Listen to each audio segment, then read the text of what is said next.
Hey guys, well, I've been making some purchases here and there from the antique stores, and been making the rounds, antique stores and the Goodwill and thrift stores and things like that. Occasionally I like to just look around and see if I see something interesting, and so I thought I'd make a few videos and show you what I picked up recently. Start out with this. This is a vintage toaster I picked up from an antique store. I gave $12 for it, and you can tell it is pretty old. When I bought it, I didn't know exactly how old it was. I thought this was probably from the mid-50s or maybe slightly later than that. But how about 77 years old? This toaster is a Toastmaster model IB5 toaster made by the McGraw Electric Corporation company, however you want to say it, and it was only made for 2 years. It was made from approximately June 1934 through July of 1935, June, July there and that abouts. But this one, according to the serial number, is an early 1936 model. It's made in spring of 36. So how about that? 77 years old this toaster is, and I've cleaned it and polished it, and to say that I've polished it to a mirror-like finish is not an exaggeration.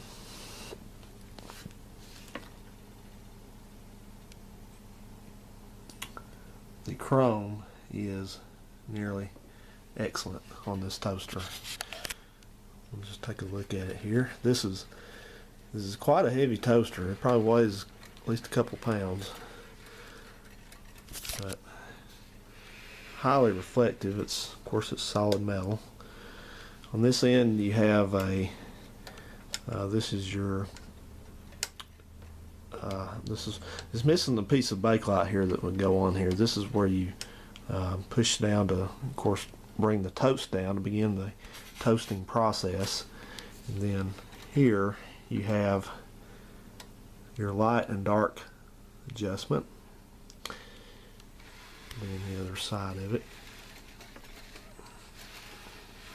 it's just as reflective on this side as it is the other. And then on this end you have just a handle just to help carry it, position it in the cord and the strain relief.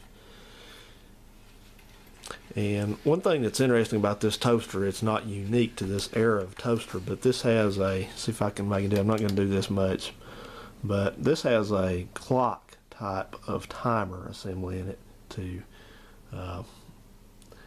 time the toasting process. So if you pull it down just a little, see if we can hear this.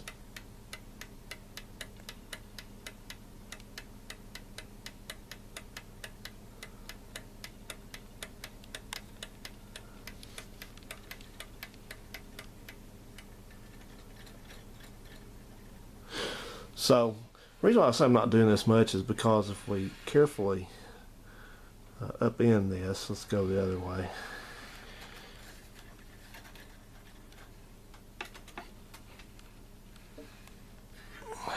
We can look on the bottom, and here we have, of course, we have the bottom of the toaster.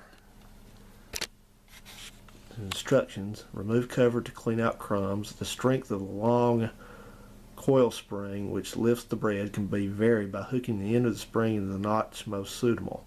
Every 6 months, remove cover and oil the 4 shafts as indicated below. It's kind of damaged a little bit there, but you can see where it says to oil. Use light oil and hold toaster upside down a few minutes after oiling.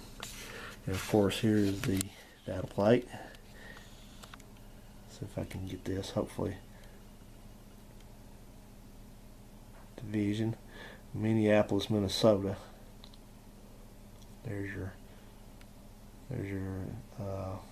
serial number and the model number. And it also, of course, has its, looks like its original cord. I'll turn it back up right, which I'll be checking out, but it looks, before I plug it in, but it looks totally, well, one thing to notice, this is about a 6-foot cord. This is back when manufacturers actually gave enough cord to, you know, one thing you got to remember is back then in the 1930s and 40s and even into the 50s, houses did not have the amount of outlets that they do now. They had codes came along, electrical code came along, said that you had to have outlets on all 4 corners of the room. So this house has an outlet there, and back there. So back then, though, even in the kitchen, you know, you may only have one outlet, and the housewife may have not wanted to position the toaster right where that outlet is. So you have a very generous cord here. Now this cord could have been added later, but this is definitely a 1930s and 40s and 50s style of cord before they went to the rubber covered cord that we have now. Of course, you see the detail here. And like I said, this cord looks pretty good. I don't think there's going to be problems with it, but I probably will disassemble this end and also inside there just to make sure there's no problems.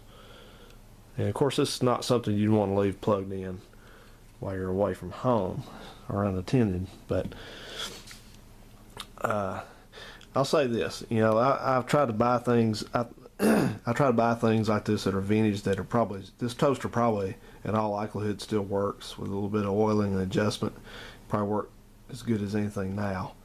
And that's just my feeling. I try to buy things, you've seen those vacuum cleaners and the phones and things like that, that I buy here and there, because I feel like what we used to have was so much better than what we have now.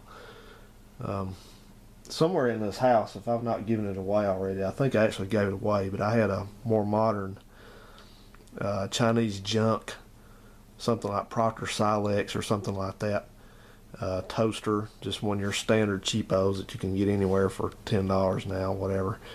And you know, that compared to this thing feels like you could drop it out of a second floor window and it not hurt it once it hit the ground. The other one, you could probably wad it up with your hand.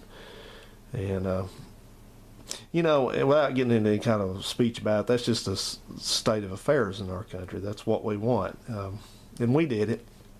You know, you can't blame Congress or the government or President Obama or anybody for this. You know, we got told that we didn't need to have quality appliances like this, that you might have to oil every few months or adjust here and there, things like that. You know, we got told by the people that want to sell toasters and appliances that we didn't need that. They could sell us junk for half the price and we'd be happy. And we're glad to have that. We're glad to have something, you know, we want personal rewards without personal sacrifice. So we no longer want something quality that we may have to maintain. So so that's it. That's what this is. This is a 1936 Toastmaster. And I hope you enjoyed the video, and I'll do a video sometime soon, hopefully of this vintage toaster making some toast. So tune in again later. Thanks for watching. See ya.